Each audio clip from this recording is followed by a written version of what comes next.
이 시간 우리가 말씀을 함께 나누기에 앞서서 옆에 있는 친구들하고 한 가지 조금 나눔 질문을 가지고 좀 나눔을 했으면 좋겠어요.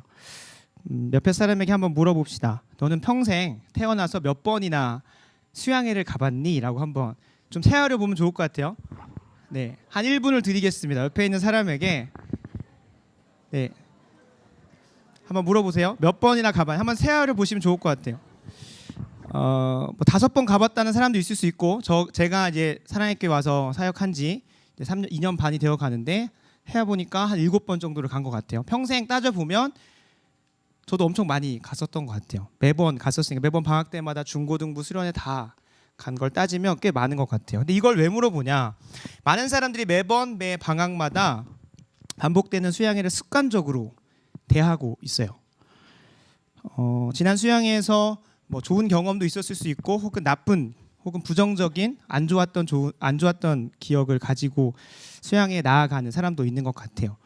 참 그게 안 좋은 게 뭐냐면, 지난 수양회에서 내가 갔던 그 수양회에서는 뭐 엄청 좋았어요. 그럼 그 좋은 기억 때문에 앞으로 갈 게 기대가 안 된다거나, 물론 그런 분은 많이 없겠지만, 혹은 제가 최근에 원투원 하면서 한 형제 자매에게 들었는데, 자신이 이전에 갔던 수양회에서 한 리더가 조금 마음을 불편하게 했나봐요. 그것 때문에 두렵대요. 가서 또 새로운 사람을 만나고 하는 게 좀 걱정이 되고 두려워서 머뭇머뭇 거리더라고요. 물론 등록은 시켰어요. 물론 등록은 했어. 뭐 떠밀려서 갔었던 사람도 또 마음이 좀 불편했을 수도 있고, 여러 가지 기억이 있는데, 우리가 여기서 중요한 거는 많은 수양회를 가다 보니까, 매번 수양회를 가다 보니까, 뭐 여름이면 당연히 가야 되는 거 아니야 라고 하면서 등록을 하고 하다 보니까 이 수양회라는 게 내 인생에 너무 많아서 좀 습관적으로 그냥 별 기대감 없이 이번에도 가는구나 하면서 가게 되는 경우가 참 많은 것 같아요. 우리가 함께 방금 읽어본 그 말씀 속에서도 우리처럼 습관적으로 반복적으로 어떤 행동을 하는 사람이 등장을 해요. 그 사람은 근데 너무 반복적으로 하다 보니까 좀 지쳐 있어요. 지쳐 있기도 하고, 그게 다른 사람들의 멸시를 받는 행동이다 보니까 하기 싫은 마음도 들 수 있겠죠. 근데 오늘 말씀을 함께 보면 한 사람이 등장을 하는데, 그 등장하는 그 한 사람은 40살이나 된 사람입니다. 근데 태어날 때부터 모태 솔로는 아니고 그 모태로부터 다리가 절게 태어났어요. 앉은뱅이에요. 걷는 게 불편하고, 정확하게 어떤 병인지는 모르겠지만 절거나 앉은뱅이라는 겁니다. 태어나서 제대로 걸어본 적이 없는 사람인 거예요. 그 사람도 5번 혹은 10번, 20번 매번 그 성전 미문이라는 곳에 와서 사람들에게 구걸을 해요. 국어를 계속해요. 근데 우리처럼 5번, 10번 우리가 세어볼 수 있는 숫자가 아니라 40여 년간, 물론 어렸을 때 조금 빼면 적어도 한 20여 년간 혹은 10년 정도는 매일같이 그 자리에 반복적으로 나와서 사람들에게 구걸을 해요.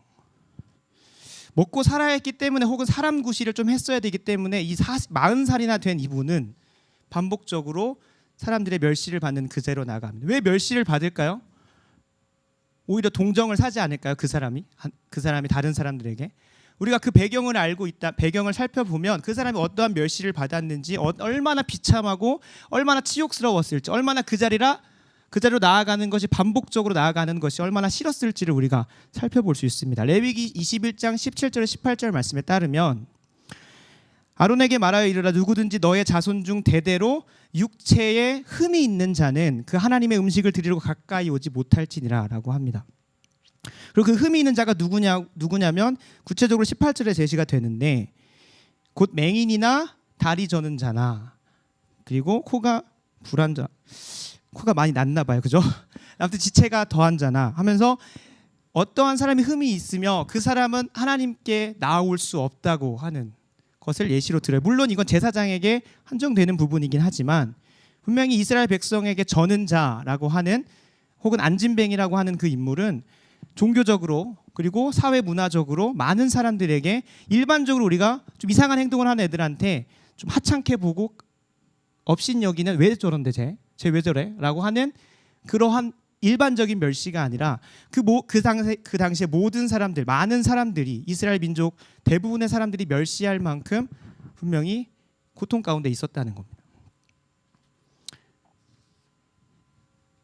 그런데 어느 날 하루는 달랐습니다. 40여 년째 되는 날, 자신의 나이가 40세 되는 날, 언제인지 정확하게 알 수 없지만 그렇게 힘들고 지치고 비참함 속에서 기대감이라고는 전혀 없는 상황 속에서 매일같이 반복적으로 습관적으로 성전 미문이라는 곳에 또 누군가에게 옮겨짐을 당해서 앉아 있습니다. 근데 그 사람은 그날만큼은 이전과는 다른 특별한 하루를 경험하게 됩니다. 그게 무엇이었냐면 베드로와 요한이 기도하러 올라갈 때에 성전 미문에 앉아 있는 자기를 보고 병남을 해준다는 겁니다. 우리가 그 배경을 잠깐 살펴봤습니다. 그 사람이 얼마나 힘들고 지치고 비참함 가운데 있었고 멸시를 받는 상황 가운데 있었는지 알았다면 단순히 그저 예수 그리스도 이름으로 일어나 걸어라 라고 해서 다리가 나음받아서 뛰어다니는 그 모습이 그저 그 사람에게는 그 병나음으로 인해서 육체적 고통이나 불편함이 나아서 기쁜 것도 있지만 그 사람이 40여 년간 주변 사람들에게 받았던 멸시와 습관적으로 반복적으로 나아가면서 힘들고 지친, 오늘은 얼마나 벌을까? 40년간 한번 앵벌이를 해봤다 생각해보세요, 여러분. 해보신 분은 없겠지만 저도 안 해봤지만 앵벌이를 해본 사람은 오늘은 한 어느 정도 벌겠다라는 생각하고 가겠죠. 그러니까 별 기대감이 없는 거예요. 기대감도 없고 힘들고 지치고 하는 거죠. 근데 그 사람이 어느 날 하루는 주님의 이름으로 나음을 받아요. 근데 그것은 주님이 보시기에, 하나님이 보시기에 부정했던 자가 정한 자가 되는 놀라운 일이었고, 주님께로 나아갈 수 없었던 한 예배자 혹은 한 사람이 주님께로 나아갈 수 있는 존재로 변화됨을 말합니다. 40여 년간 반복된 그의 삶 가운데서 어느 날 하루만큼은 자기가 예상치도 못하고 생각지도 못하고 그냥 평상시처럼 오늘은 어느 정도 받겠지, 어느 정도 벌겠지라는 생각에 그 자리에 기대감 없이 앉아있던 그 자리에서 주님을 만나고 새로운 존재로 변화되는 것을 경험합니다. 왜 누가라는 사람은 이 사도행전에 이 본문을 넣어놨을까요? 우리가 잘 알고 있듯이 사도행전 1장 8절을 중심으로 해서 사도행전이 성령을 통해서 하나님 나라가 확장되어지는 가운데 이 본문이 왜 기록이 되었을까요? 다시 돌아가서 이 본문을 기록한 누가는, 혹은 하나님께서 누가를 통해 기록하게 하신 이 본문의 1차 독자는 누구일까요? 물론 이 원문이 헬라어로 쓰였기 때문에 헬라어를 사용하는, 코이네를 사용하는 이스라엘 민족이겠지라고 생각을 하지만, 분명히 하나님께서 이스라엘 민족, 그 당시에 영적 절름발이었고 저렇고 안진뱅이였던 그들에게 던지는 메시지도 있지만 2000년을 뛰어넘어서 수양회를 이틀 앞두고 있는 바로 우리에게도 던지는 메시지가 있다는 겁니다. 여러분이 10번을 갔든 20번을 갔든 30번을 갔든, 혹은 이 친구처럼 혹은 저처럼 한 30여 년간 수양회를 매번 빠짐없이 1년에 2차례에서 3차례를 갔다고 해봐요. 여러분은 수양회가 기대되세요? 지금? 수양회가 기대되니까 이 자리에 기도하러 나와왔겠죠. 당연한 걸 물어봤어요, 그죠? 주님은 분명히 1차 독자인 이스라엘 민족도 염두에 두시고 이 본문을 써서 너희가 그렇게 지금 현재 상태에서 영적으로 안진뱅이인 상태에서 주님의 이름으로 변화되어야 된다라는 걸 던지고 있기도 하지만, 중요한 건 2000년을 뛰어넘어 서초역에서 가장 초역세권에 있는 사랑의 교회 예수 802호 이 자리에 앉는 여러분들에게도 분명히 던지고 있는 메시지가 있다는 겁니다. 여러분, 이번 수양에 각이 나와요, 그죠?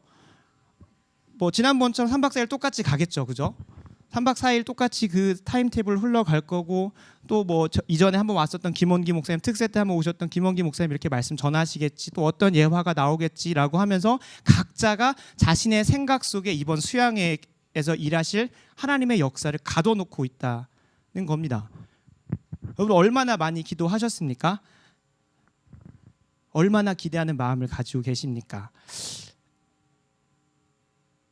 행정이라는, 혹은 자신이 맡긴 섬김이라는 것에 좀 매몰되다 보면 이번 수양회에서 받을 은혜가 생각나기보다 어떻게 하면 빵꾸를 내지 않을까, 전문 용어가 나왔어요. 그래서 어떻게 하면 실수를 하지 않을까라는 걸 좀 많이 고민하게 되는 것 같아요. 그러면서 수양회에서 받을 은혜, 그래, 저는 교역자니까 지체들이 받을 은혜만 좀 생각하면 되겠다 라고 한다는 겁니다. 혹은 리더, 그래, 나는 리더니까 잘 가르쳐서 은혜를 흘려보내야 되는 자리지 내가 뭘 체험받아라고 하는 그런 은연중에 나쁜 생각, 나는 간사니까, 나는 섬김팀의 팀장이고 혹은 나는 섬기는 자리에 있으니까 은혜는 아래 있는 친구 아래 내게 맡겨진 영혼들이나 조언들이 받는 거지 나는 많이 받아왔으니까 별 기대가 안 되는 것 같아요. 잠깐 제 이야기를 하겠습니다. 저는 정말 기대하지 않았던 14년 2월 신학생 세미나에서 주님을 뜨겁게 경험했습니다. 제가 주님 만난 지 얼마 안 됐다는 거죠. 저를 평소에 아는 분들은 얼마나 성화가 안 됐는지 잘 알 거예요. 기간이 얼마 안 됐잖아요. 그죠? 그러니까 제 아는 동생이 신학생 세미나에 가자고 해서 그냥 거기에서 저 별 기대도 안 했어요. 똑같겠지. 뭐 유명한 뭐 유규석 목사님이 하신다고 하니까 뭐 좋은 말씀 들으러 가야지라고 하면 똑같은 마인드 세팅을 가지고 그냥 그 자리에 앉아 있었다는 겁니다. 그런데 내가 생각지도 못하고 내가 원했던 때도 아니고 그땐 더 세상 속에 있고 싶었어요. 그런데 그럼에도 불구하고 주님께서 원하시는 때에 주님께서 원하시는 방법으로 원하는 사람을 통해 원하는 장소에서 만나줬다는 겁니다. 물론 수양회가 아니어도 되겠죠.